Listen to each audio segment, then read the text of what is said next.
Hello everyone, this is Jordan. This video is being recorded on the late afternoon of Wednesday, August 28th, 2024. Thank you so much for tuning in.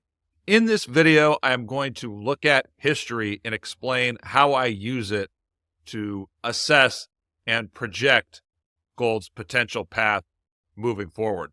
Now, in this video, I'm not going to focus on a secular bull market top 10 or 12-year projection. I mean, I do have some of those, but those are so far out that they really don't matter. They're not useful. They're really just marketing for people. So I'm going to focus on the next 6 to 12 months and then the next 2, 3, 4 years for this cyclical cycle. So I'm going to go through my analog charts and explain what the potential upside could be for gold. Now let's get into it. So this chart looks at how gold performed after all of its breakouts. And this is a daily chart. So the other charts you'll see, I use weekly data, but this is daily data. So this is focused on really inside of 12 months. Now, I did not include the breakout in 1972. That line would probably be somewhere like this. So that line would be pretty strong. But here are the other ones, the other breakouts that we're looking at. So all the significant breakouts in gold. And the black is where we are now. And it looks like we're kind of, I shouldn't say kind of, but this breakout, we're really at the average where all these lines are. You have some of the strong ones. This is the 2007. This is the 2005 one. Of course, there were big legs down after those breakouts. I don't see that happening this time. But the main point from this chart I want to get across is that if you look at all of these breakouts, based on the scale of this breakout, all of these breakouts essentially hit 2,900 or 3,000 except one. So I think all except one reached 3,000 by, you can see, next February or March or so. So this chart makes a really strong case that gold should be able to hit 3,000 by next February, March. So that's, give it 6 or 7 months. So that's kind of a more medium-term projection, you could say. Now, moving out, so this is focusing on this cycle. So the cyclical bull market. And so this chart, I've showed this before. This is the all-time high breakout analog chart. So this looks at how did gold perform after it broke out to a new all-time high. Now, that has only happened essentially 3 times. There was a 4th time in 2020, but I'm omitting that because gold did not sustain that breakout. It quickly corrected, and so that was not a clear breakout. And obviously, that correction eventually materialized in a 3.5-year cyclical bear market. And of course, that's the handle on that monster cup and handle. Now, I just added in another line here. So this is the average, this dotted line.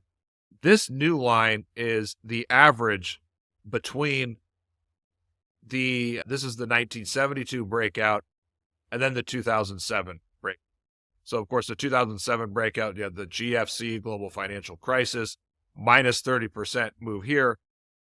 And then it recovered. And, of course, very strong cyclical bull market continued into 2011. And so this is 76.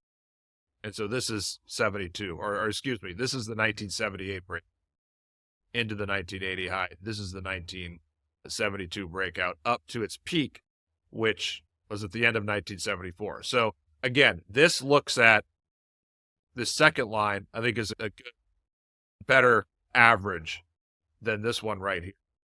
So this is the average between these two. And so it's interesting with where we are here and now, because I made this point last week. If we look kind of towards the middle of next year, next spring to the beginning of next summer, we will get a sense of it to know if gold is really accelerating or not. So right around 3,500, that's kind of the acceleration point. So call it 3,500 in the next, you could say 9 months or so. So 3,500 next spring, next summer, that's going to be resistance as far as an acceleration. So if the market were to move above that, like that would be a real acceleration.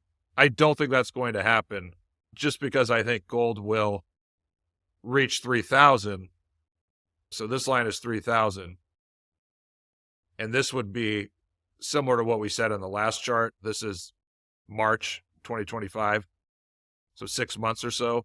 This would be 3,000. So I see gold could get to that point and then correct before another move, which will recover and then I think eventually accelerate. But anyway, I'm just thinking out loud here. You can, formulate your own thoughts with the data here.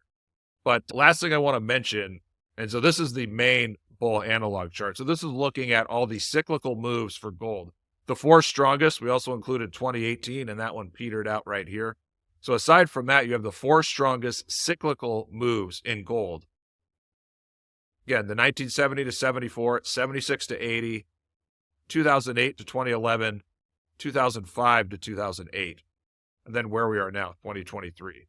So the average of the 4 strongest, this peaks, call it at about 4,800 or 4,900, Greg Weldon's 4,900 target, 3 years. The average of the 4 strongest bulls, that peaks just below 5,000, about 2 years from where we are now, about 2 years. So that would essentially be the market doubling in the next 2 years. I'm not sure. This is the 70, the 2 ones in the 70s, and these are off the charts. I had to put the peak right here in the scale, just otherwise we wouldn't be able to see most of this. It would just be kind of dwarfed because these went so high.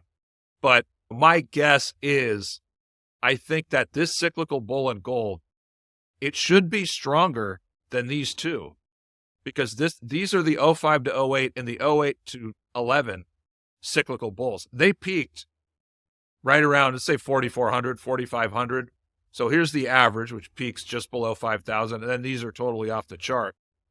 So I think conservatively, an end to this cyclical bull would put us like around 5,000 towards the end of 2026.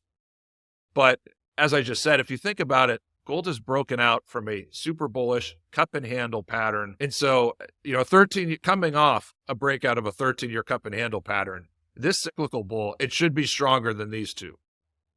It should be materially stronger. So based on that, you could see gold, you could see this cyclical bull, maybe it can go all the way to 6,000, 7,000, somewhere around here into 2027, maybe late 2027.